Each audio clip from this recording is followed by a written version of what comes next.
Happy hour. We are here. A la Carte Cooking is bringing you happy hour from, where are we? We're in Bend. We're in Bend. Well, Redmond, technically, but most people know Bend. Yes. And we're at Eagle Crest. So we came to celebrate with Grant's family. Grant is running our camera. And I have a very special guest with me today. I have Alyssa with me. Hello. Hello. We are on vacation, and we thought maybe Grant would like a little vacation. Yes, because he is always in front of the camera. Yes.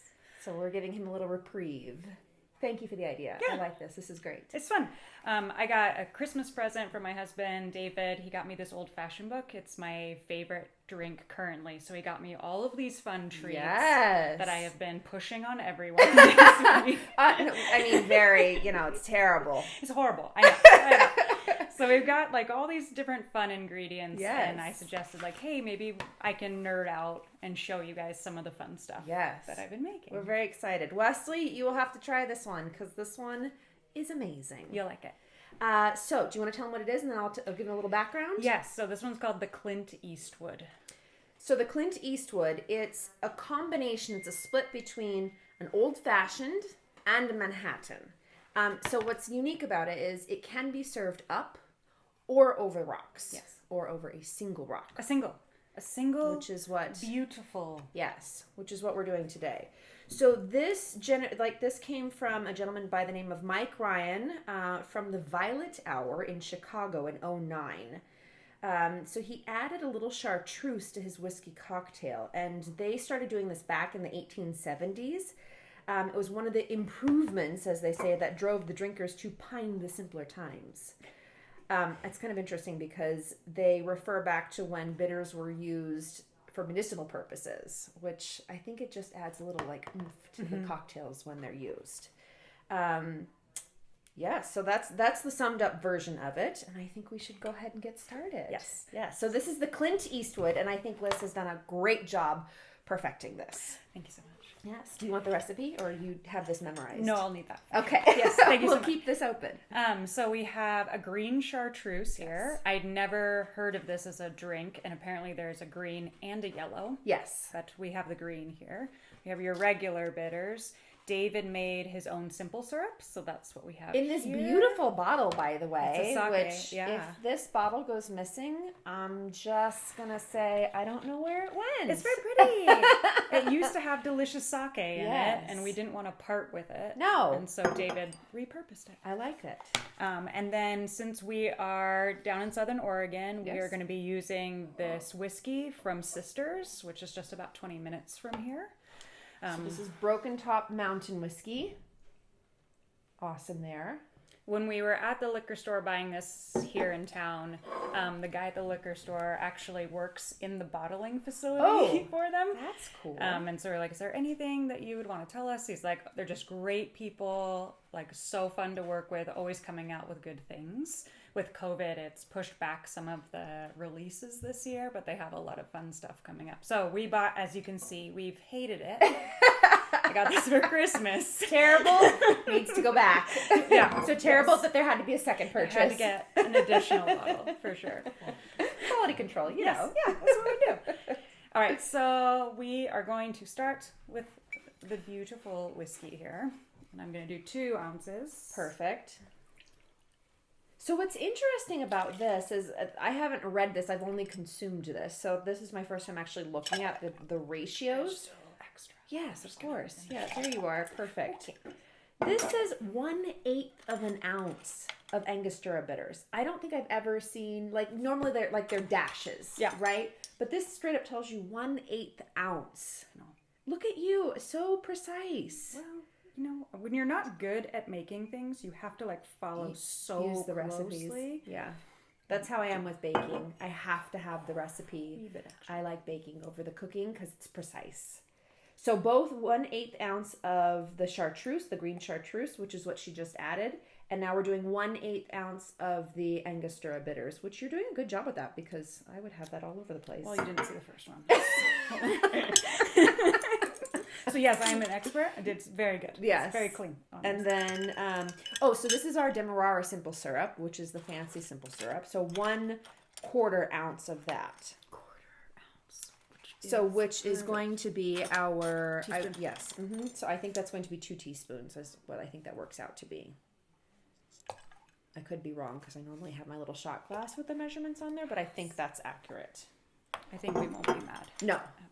And then we're stirring this rather than shaking it. So as a reminder, when you shake a beverage, it's brightening the beverage because we're adding air into it. But this one's a little darker. It's a little deeper. It's something you have more in the afternoon, evening, right?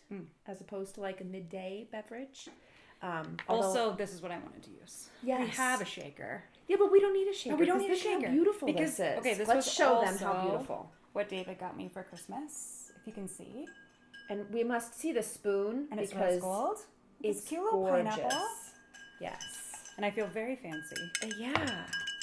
And at home, he got me the rose gold shaker. Lovely. Which is really pretty. So I will have that to play with eventually. And you already have your garnish. Yes. Yes. So then the other piece that I read about in the book is talking about enhancing the experience of the old fashioned. And I know I've heard about this with other drinks, but I've never done that till I started reading this. So just going along the outside of the glass so that hopefully each sip For the aromatics. Which, so that doesn't necessarily need like sugar or salt like you would rim like a cocktail for a margarita or maybe a lemon drop where you'd put sugar around it. This one is just simply for the aromatics. Yeah. And it's pretty. And it's pretty. Okay. Ooh, that pours so nicely. Look at that, no spillage. Ooh, a little extra for later. A little extra. And then I like to do one more squidge. Perfect. Well, you should be the first one to try it because you made it. Well, okay, just me.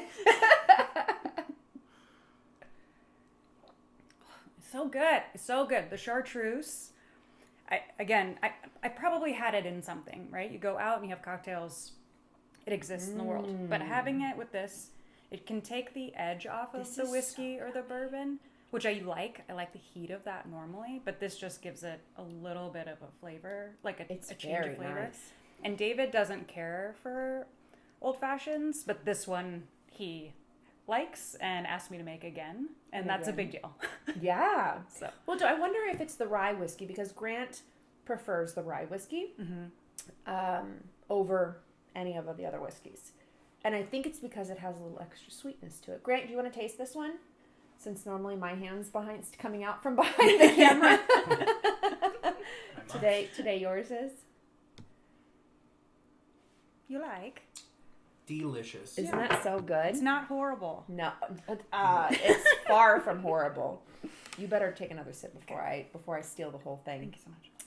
So happy New Year, everybody. This is our first happy hour of the new year. We're officially in 2021. We did it. We did it. We survived 2020 and all the craziness. We have not missed a happy hour since we started this. So I'm really proud of us that we made it through, and here we are in the brand new year. We've got a lot of great things coming your way. I think I'm just going to throw this out there because we've talked about it. Wesley doesn't know this yet, but Wesley, we're hooking you up. I think we should make on one of our lives, actually make a chartreuse, because we have made that before in a porthole, and I don't have it here. We have it back at the house. It's this, everybody knows what a porthole is on a ship, right? The portholes, the windows. We have that, but for cocktails, making infusions. And we have made a chartreuse with all the herbs, and it's a plethora of them.